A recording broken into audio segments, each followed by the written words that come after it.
بسم الله والحمد لله والصلاة والسلام على رسول الله وعلى آله وصحبه ومن والاه. ربي شرح لي صدري ويسر لي أمري واحلل عقدة من لساني يفقهوا قولي. Sachez mes frères et sœurs qu'il y a un mot qui a été cité dans le Coran plus de 100 fois. Et comme vous le savez, lorsqu'un mot est répété à plusieurs reprises, c'est pour insister sur son importance. Ce petit mot que tout musulman et musulmane connaît est la piété, la crainte d'Allah, taqwallah. Allah tabarak wa ta'ala a ordonné la piété à tous ses serviteurs, les premiers d'entre eux et les derniers. Tout comme il l'a ordonné Azza wa Jal à tous les gens. Lorsqu'il a dit, tabarak wa ta'ala, dans Surat An-Nisa, la Surat 4, dans le premier verset, Ya ayyuhannas ittaqu rabbakum.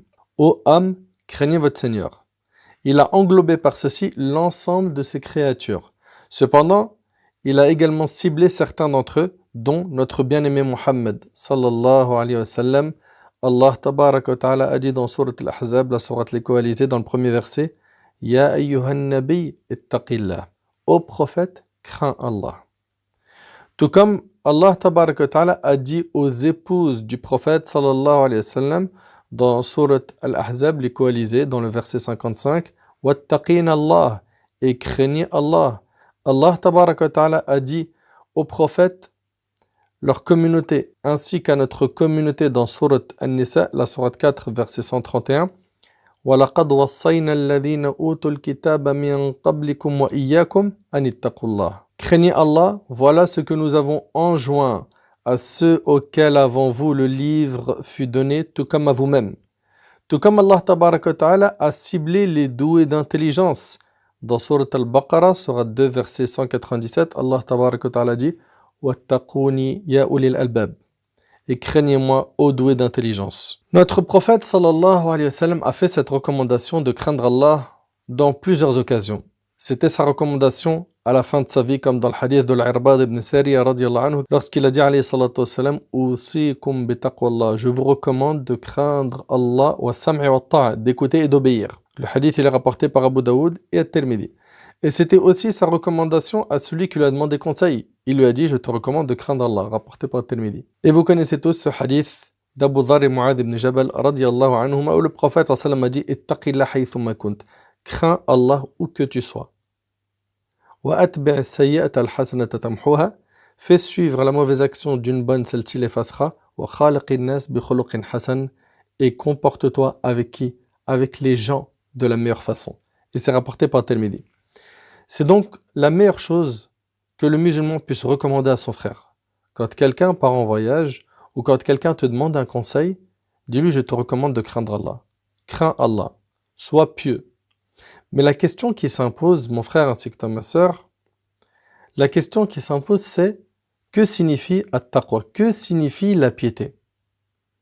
Alors, pour faire très simple, et après on reviendra dessus à la fin de cette intervention, Inch'Allah, at-taqwa hiya fi'l al-ma'mur wa tark al-mahzur. C'est faire ce qui est obligatoire et délaisser ce qui est interdit. Quelqu'un qui arrive à cela est quelqu'un de pieux.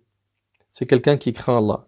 Quelqu'un qui va faire ce qui est obligatoire et qui va s'écarter des interdits d'Allah tabarak wa ta'ala.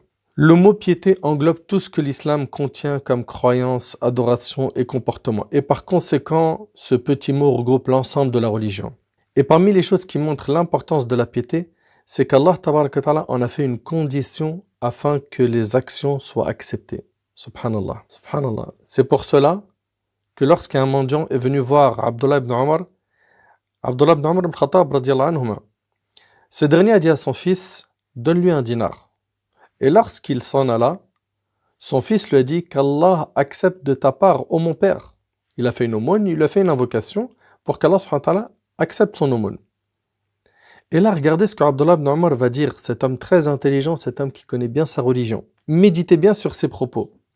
Il va lui dire à son fils, si j'apprends qu'Allah a accepté de ma part, ne serait-ce qu'une prosternation, subhanallah, c'est Abdullah ibn Umar. On connaît Abdullah ibn Umar dans son attachement à la sunna du prophète sallam. C'était un savant parmi les compagnons, un pieux. C'est le fils d'Umar ibn Khattab radiyallahu anhu. C'est pas n'importe qui. Il dit à son fils, si j'apprends qu'Allah a accepté de ma part une prosternation ou l'aumône d'un dinar, rien ne me sera préféré à part la mort. Subhanallah. S'il apprend qu'Allah a accepté de sa part une prosternation ou l'aumône d'un dinar, alors il en serait heureux. Qui d'entre nous aujourd'hui agit ainsi? Qui d'entre nous aujourd'hui a cet état d'esprit? Aujourd'hui, on fait beaucoup et on vise sur la quantité. Et nos ancêtres, ils visaient la qualité de l'œuvre. Voilà ce qui nous différencie d'eux. Une question, pourquoi est-ce que Abdullah ibn Omar a dit ces phrases à son fils? Vous savez pourquoi? Parce qu'il a compris qu'Allah tabaraka wa ta'ala a dit Innama yataqabbalu Allah minal muttaqin. Allah n'accepte que de la part des pieux. Donc en fait, maintenant tu dois comprendre une chose, mon frère ainsi que toi, ma sœur, c'est que l'objectif de ta vie doit être de concrétiser la piété. La piété, elle se trouve où? Dans le hadith de Muslim, le prophète il a dit At-taqwa hahuna. Il a dit la piété se trouve ici. Et il a pointé avec son doigt le cœur. Donc tu comprends bien que l'objectif maintenant de ta vie doit être de purifier ton cœur afin d'avoir la taqwa, la piété. Malheureusement aujourd'hui, on vit une époque où on vise les apparences, uniquement l'apparence et on abandonne notre cœur, ou bien on va faire des adorations, mais on va viser la quantité et non la qualité de l'action. Sois donc vigilant, mon frère ainsi que toi, ma sœur, afin que tes œuvres soient acceptées, car Allah n'accepte que des pieux. Dans cette vie, on a tendance à prendre beaucoup de provisions avec nous. C'est-à-dire qu'on va mettre le paquet pour faire quoi? Pour être propriétaire, manger les meilleurs plats, charger le frigo, avoir une bonne voiture. On va prendre tout ce qu'on peut de la vie d'ici-bas. Alors que s'il y a une provision que tu dois prendre avec toi et sur laquelle tu dois tout miser, c'est la piété.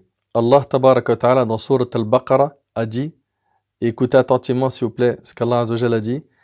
Il a dit dans Surat al-Baqarah, Surat 2, verset 197, وَتَزَوَّدُوا فَإِنَّ خَيْرَ الزَّادِ التَّقْوَى.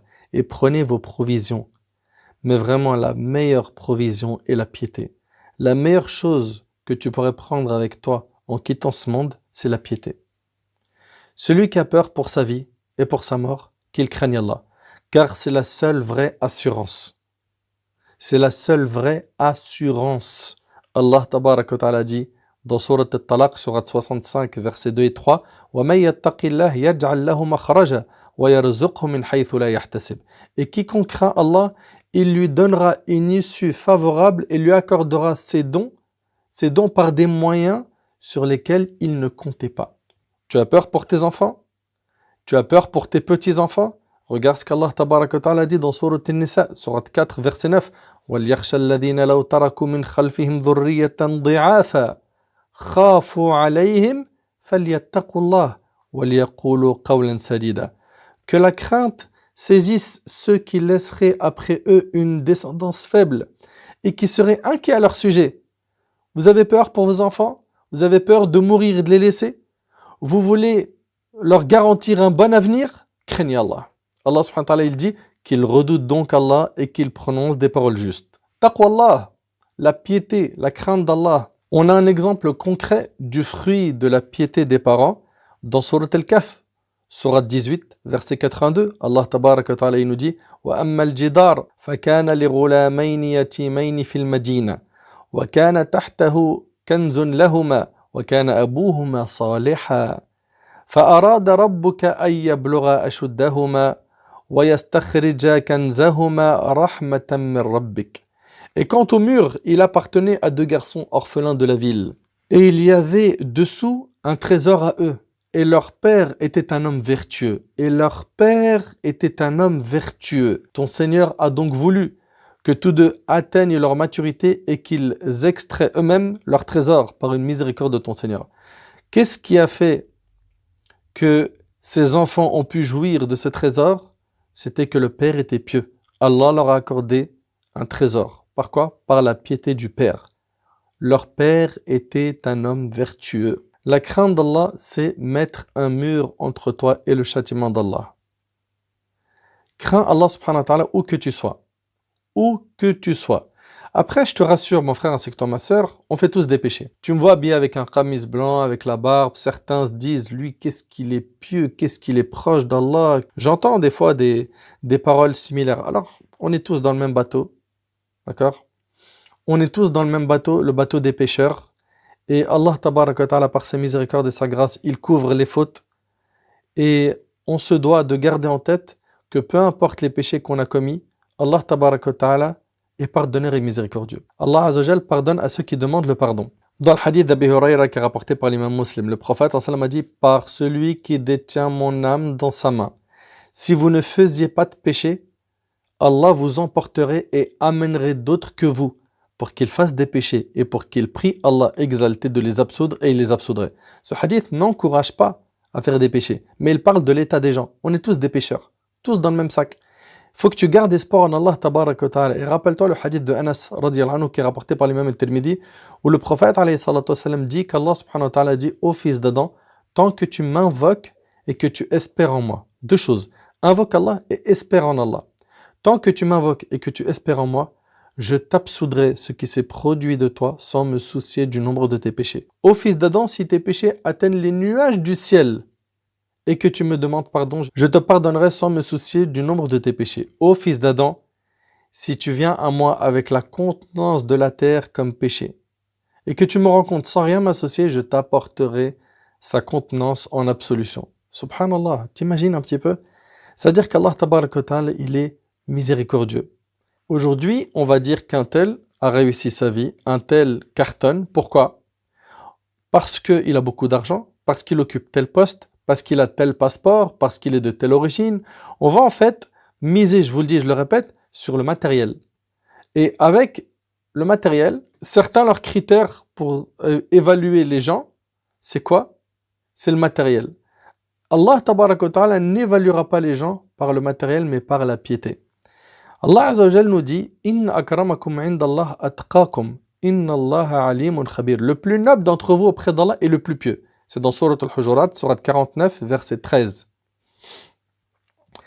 L'imam Ibn al-Jawzi rahimahullah a cité la cause de la révélation de ce verset dans Zad al-Masir. Le prophète sallam, après s'être absenté de la Mecque 10 ans, il y retourne pour conquérir Mecca. Il y va avec des compagnons, comme vous le savez, ils sont nombreux le jour de la conquête de la Mecque. C'est 10 000 personnes qui accompagnent le prophète sallam. Bilal radiyallahu anhu en fait partie. Il est avec le Nabi sallam. Bilal radiyallahu anhu qui avait été torturé, Bilal radiyallahu anhu qui avait été maltraité à l'époque. Cet homme dont Abu Jahl lui disait, cet homme noir qui était méprisé à son époque, le prophète sallam va lui ordonner à lui, et pas n'importe qui, de monter au-dessus de la Kaaba et de faire le adhan. Allahu Akbar. Bilal radiyallahu anhu.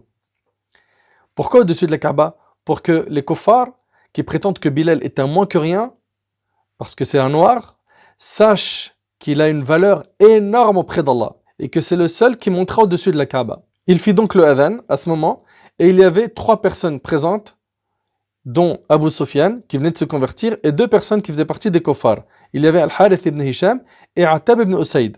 Eux, ils étaient encore mécréants. Attab ibn Usayd, quand il a vu Bilal faire le adhan, il a dit 2 phrases. La première fut: Mohammed n'a pas trouvé autre que ce corbeau noir pour faire le adhan au-dessus de la Kaaba. C'est dur à entendre. Hein. Et c'est du pur racisme. La deuxième phrase qu'il a dit, juste après, c'est: par Allah, Allah a fait grâce à mon père Usayd, qu'il mourut avant de voir ce que je vois aujourd'hui. C'est-à-dire le fait que Bilal fasse le adhan au-dessus de la Kaaba. À ce moment-là, Al-Harith ibn Hisham lui a dit: par Allah, si je savais que Mohammed était sur la bonne voie, je l'aurais suivi. Il veut dire par là qu'il n'est pas sur la bonne voie.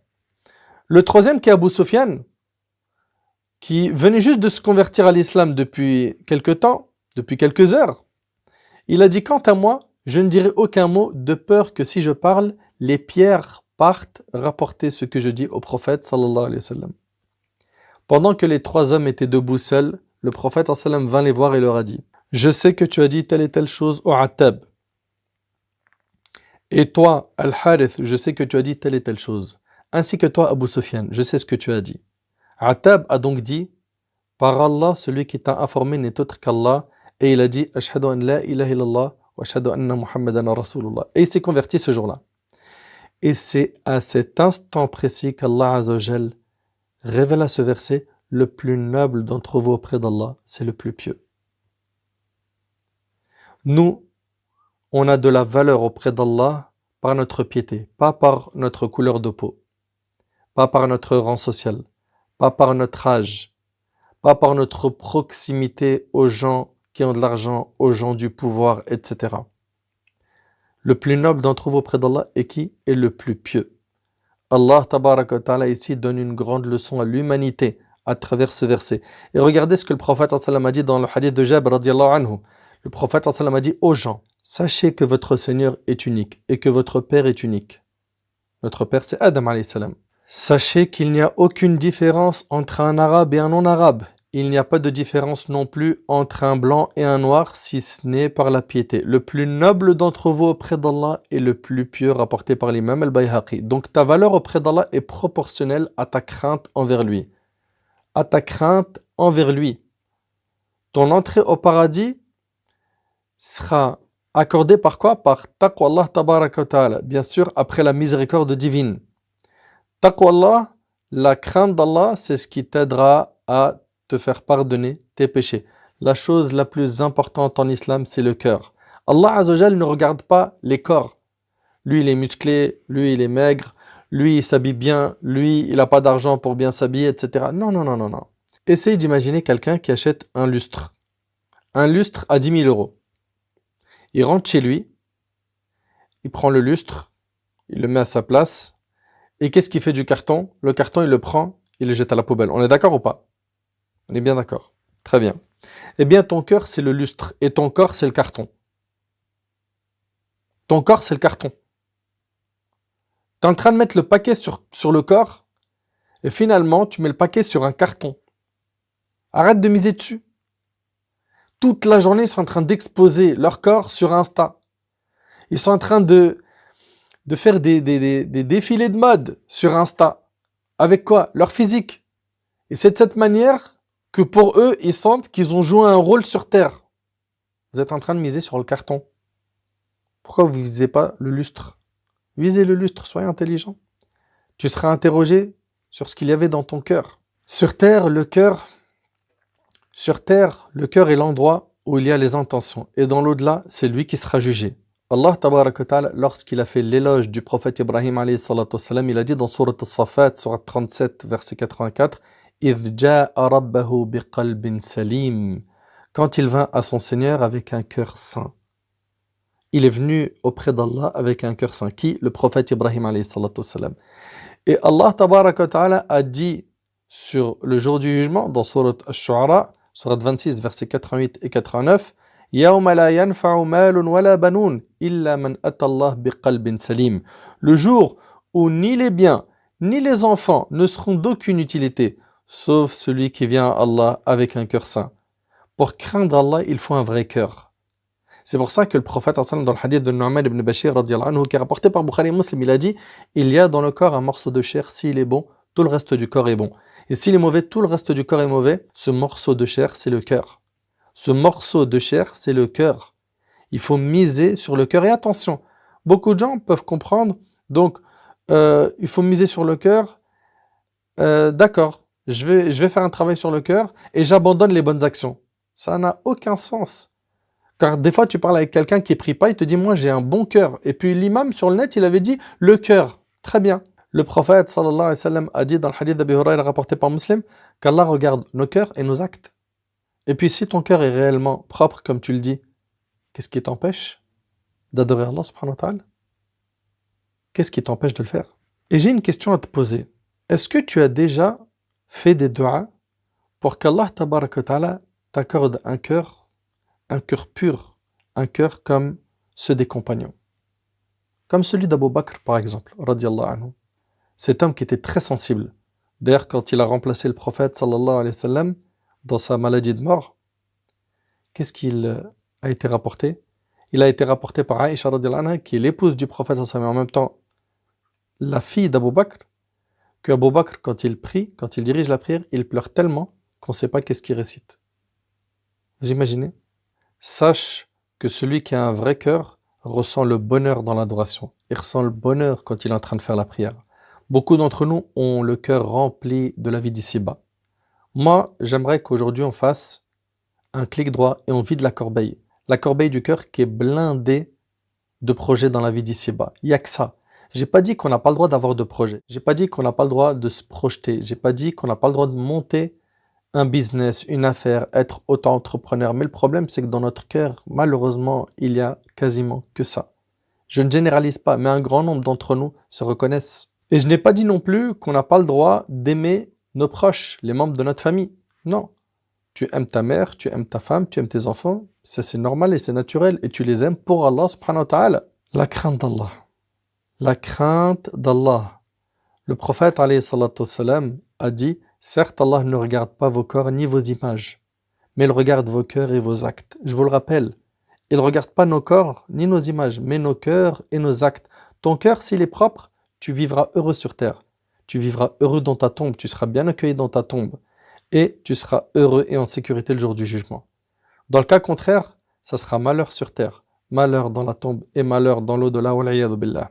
Allah tabaraka wa ta'ala dit dans Surat Al-Hadid, Surat 57, verset 16, Alam ya'ni lilladhina amanu an takhsha'a qulubuhum li dhikrillah. Ce verset il a été la cause du repentir de beaucoup de gens dans le passé. Le moment n'est-il pas venu pour ceux qui ont cru que les cœurs s'humilient à l'évocation d'Allah? Certains diront, moi mon frère, mon cœur il est trop fatigué. Je dirais même il est mort. Je ressens plus rien. C'est trop compliqué pour moi de redémarrer une fois. J'arrive pas, j'arrive pas. Eh ben, regarde, subhanallah, le verset qui suit, celui que je viens de dire, Allah tabaraka wa ta'ala a dit, I'lamu anna Allah yuhyi al-arda ba'da mawtiha. Sachez qu'Allah redonne la vie à la terre une fois morte. Subhanallah, cela veut dire que si ton cœur est mort, eh bien comme Allah redonne la vie à la terre une fois morte, il est capable de refaire vivre ton cœur après sa mort. Attache-toi donc à Allah. Reviens vers Allah. N'oublions pas que les cœurs des êtres humains sont entre les deux doigts du tout miséricordieux.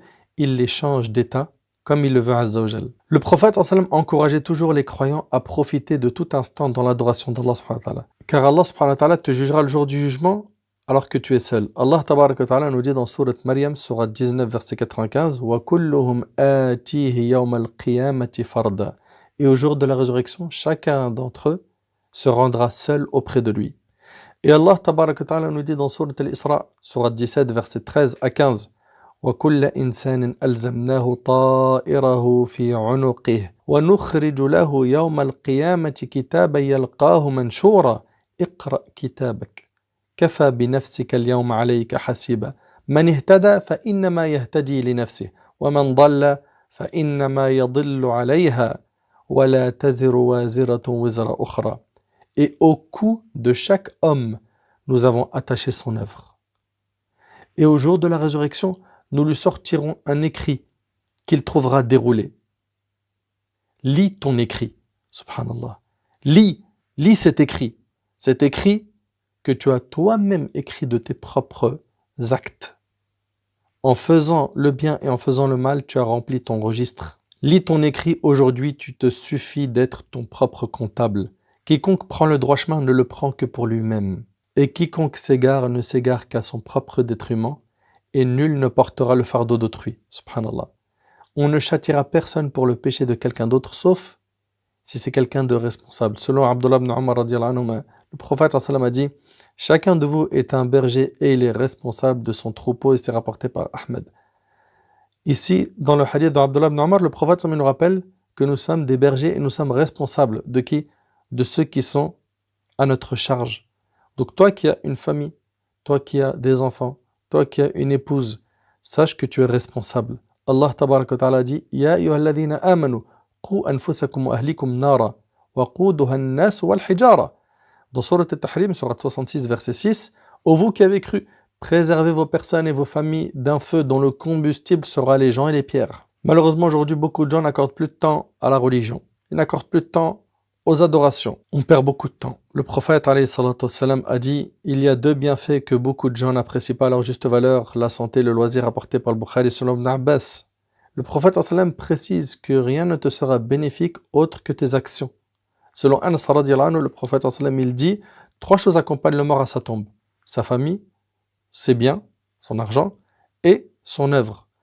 Deux d'entre elles retournent et une seule reste avec lui dans sa tombe.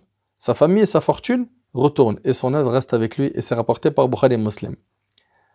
Sur terre, Sur Terre, sois intelligent. Considère cette vie comme un grand champ dans lequel ton objectif, c'est de planter un maximum de graines pour pouvoir récolter le fruit de ces actions-là le jour du jugement. Plante des graines.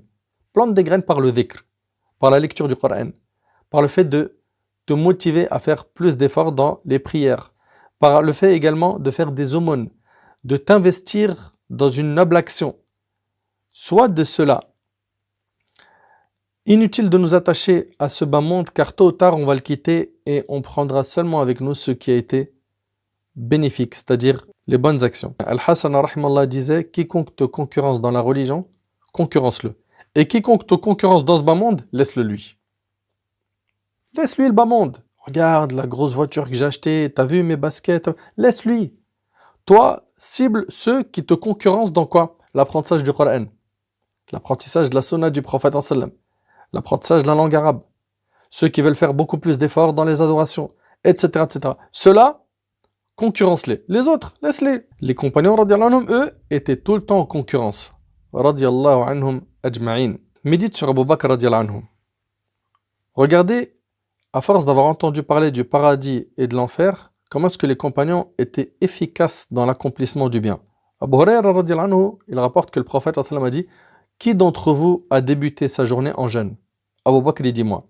Qui d'entre vous a accompagné un mort à sa demeure dernière? C'est-à-dire il a suivi le cortège funéraire jusqu'à l'enterrement. Abu Bakr dit moi. Lequel d'entre vous a nourri un nécessité aujourd'hui? Abu Bakr dit moi. Qui d'entre vous a visité un malade? Abu Bakr dit moi. Vous imaginez en un jour? Sa motivation elle était vraiment remarquable. Le prophète sallallahu alayhi wa sallam a dit celui qui accomplit tous ces actes entrera au paradis, c'est rapporté par l'imam Muslim. Et regarde avec moi cette scène, celle de Khaytham ibn al-Harith avec son fils Saad. Dans la bataille de Badr, le prophète sallallahu alayhi wa sallam n'a pas obligé aux compagnons de sortir, mais il leur a recommandé de s'emparer de la caravane de Quraysh. Un des compagnons qui s'appelait Khaytham ibn al-Harith avait un fils qui s'appelait Saad. Il dit donc à son fils, ô Saad, tu sais que les femmes sont toutes seules. Je veux que tu restes donc avec eux pour que moi je parte au jihad fi sabilillah. Moi je pars au combat et toi reste surveille les femmes. On ne veut pas les laisser seules. Saad lui répondit, regardez ce que le fils va dire à son père. Par Allah, si c'était la dunya qui était en jeu, je te l'aurais laissé. Je te l'aurais laissé. Mais là il s'agit du paradis, je ne laisserai jamais quelqu'un d'autre y entrer avant moi. Allahu Akbar. Saad voulait dire en gros, reste-toi avec les femmes et c'est moi qui ira au combat. Il partit donc à la bataille de Badr et mourut martyr. Les compagnons sont allés féliciter son père du fait que son fils tomba martyr et le père répondit « Par Allah, il a gagné. Il a été plus intelligent que moi. Je l'ai vu hier dans mon rêve, heureux, dans les fleuves du paradis, mangeant de ses fruits et de ses arbres et me disant « Ô Père, rejoins-nous, car nous avons bien trouvé ce qu'Allah nous avait promis. » Allahu Akbar. Quand il s'agit du paradis, il faut que tu sois le premier. C'est comme dans une course. Ne te dis pas, si je suis dans les 3 premiers, c'est bon. Non, non, non, tu dois être le premier. Le premier. Regardez la motivation des compagnons. Dans un autre hadith rapporté par l'imam Ahmad, le prophète sallam marchait avec Abu Bakr et Omar.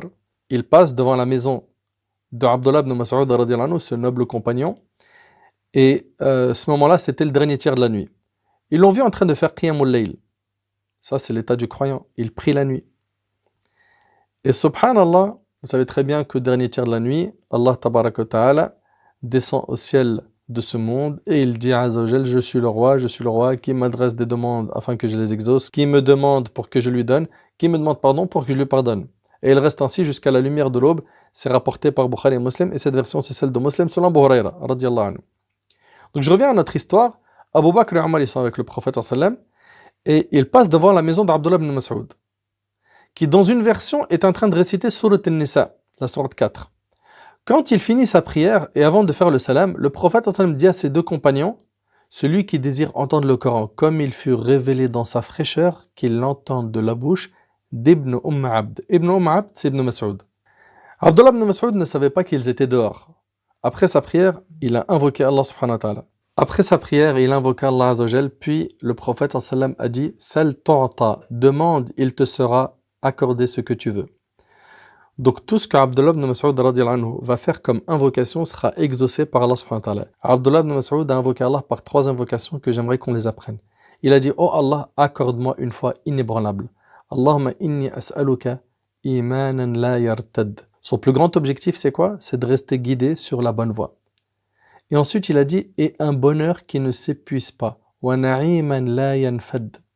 Il parle bien sûr du paradis. Et la compagnie de ton prophète dans les hauts degrés du paradis éternel. وَمُرَافَقَةَ نَبِيِّكَ sallallahu alayhi wa sallam fi a'ali jinan al-khuld. À ce moment-là, le prophète sallallahu alayhi wa sallam a dit Amin. Amin, c'est-à-dire oh Allah exauce l'invocation. Essaye d'imaginer l'immense faveur que vient de toucher Abdullah ibn Mas'ud à ce moment-là. Et regardez maintenant la concurrence des compagnons. Omar radiallahu anhu s'est dit aujourd'hui, après Salat al-Subh, j'irai voir Abdullah ibn Mas'ud et je lui annoncerai la bonne nouvelle. Comme quoi le prophète sallallahu alayhi wa sallam a dit Amin à son invocation. Je ferai tout pour y aller avant Abu Bakr, car je n'ai jamais réussi à faire quelque chose avant lui. C'est toujours le premier dans tout. Allahu Akbar.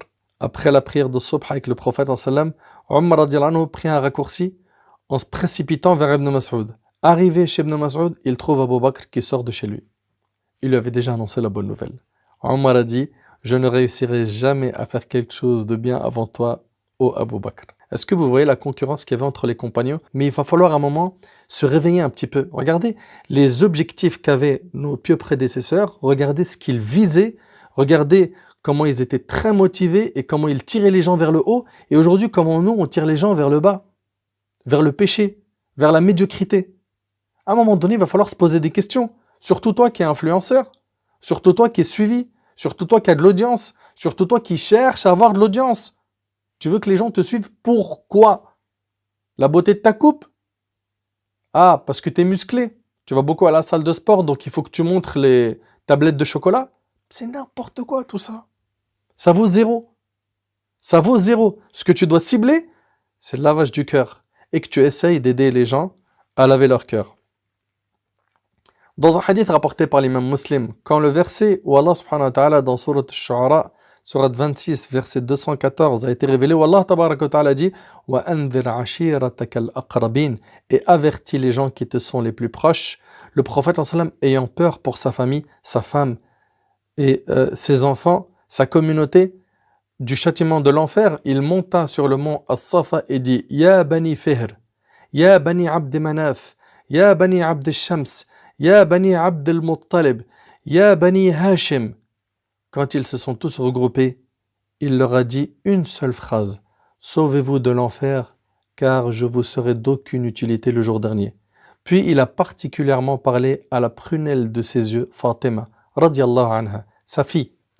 Il lui a dit, ô Fatima, fille de Muhammad, sauve-toi de l'enfer, je ne te dispenserai de rien auprès d'Allah. Mes frères et sœurs, ce sont les bonnes actions qui seront utiles le jour du jugement. C'est ta prière, c'est ton hijab légiféré, ma sœur, toi qui jusqu'à maintenant bug face au hijab, toi qui jusqu'à maintenant a du mal à franchir le pas, sache qu'à partir du moment où Allah tabaraka ta'ala dit que c'est obligatoire, tu n'as pas le choix dans ta façon d'agir. Tu dois exécuter l'ordre d'Allah tabaraka ta'ala. Inna akramakum indallah atqakum. Le plus noble d'entre vous auprès d'Allah, c'est le plus pieux.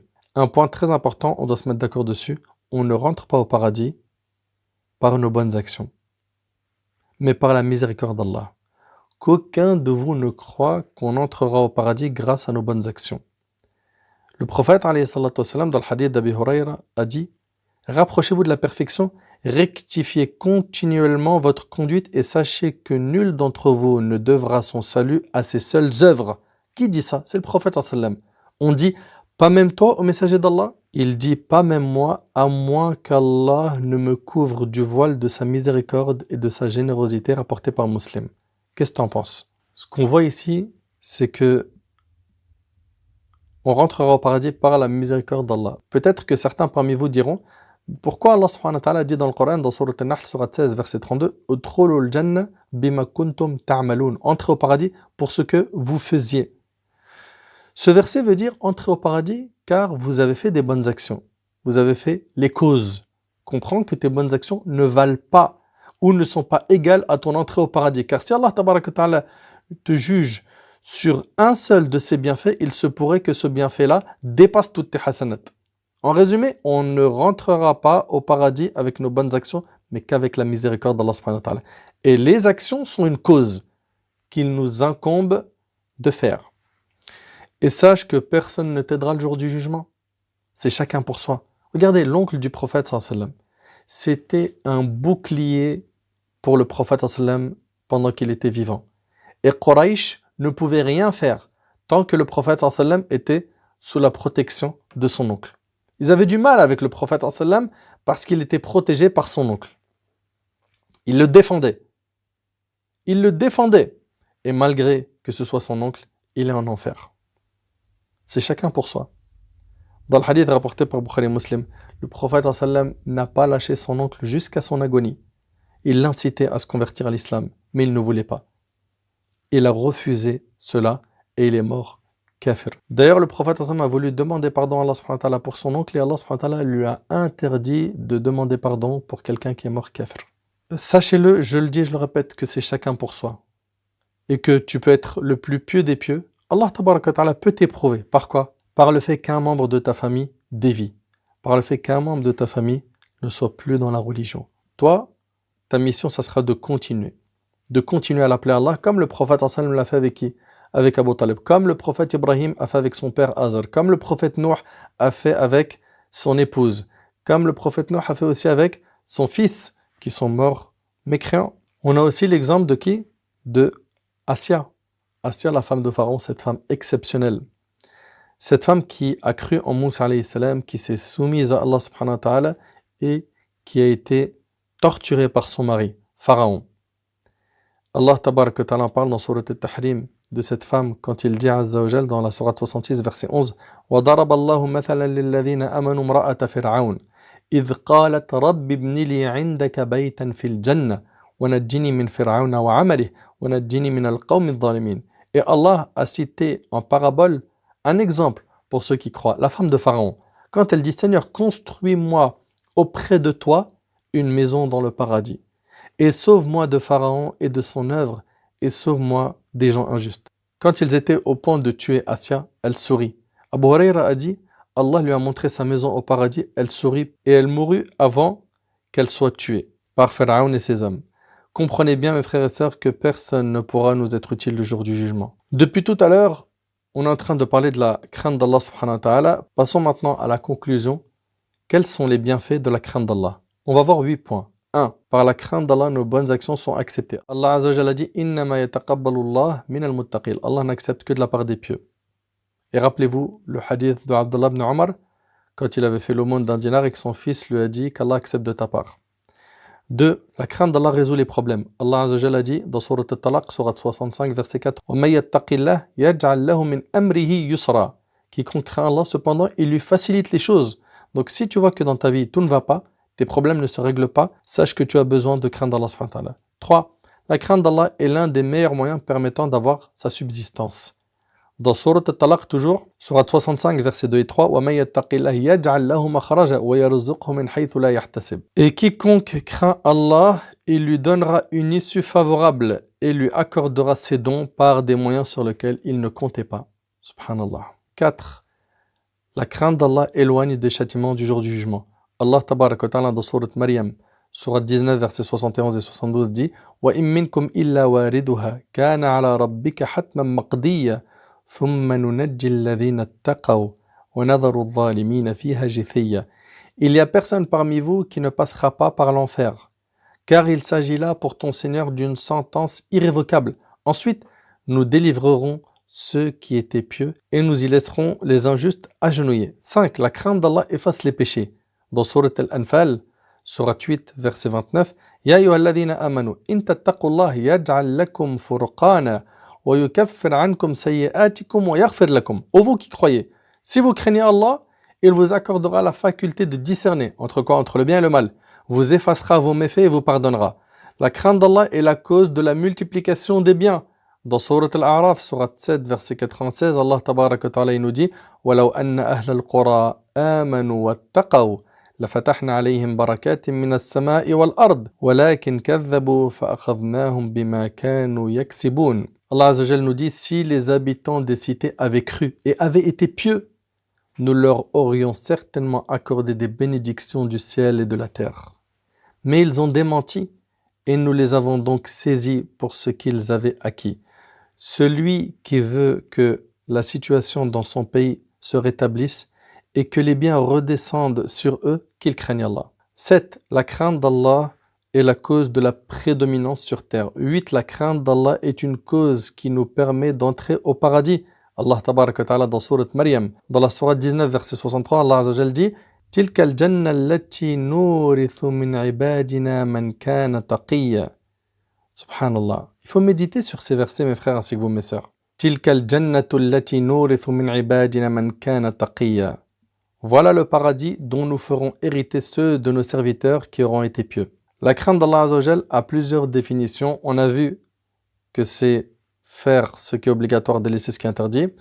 On a également les définitions suivantes, celle de Talq ibn Habib, qui dit c'est que tu agisses avec l'obéissance d'Allah par la lumière d'Allah, espérant la récompense d'Allah, et que tu délaisses la désobéissance par la lumière d'Allah en craignant le châtiment d'Allah.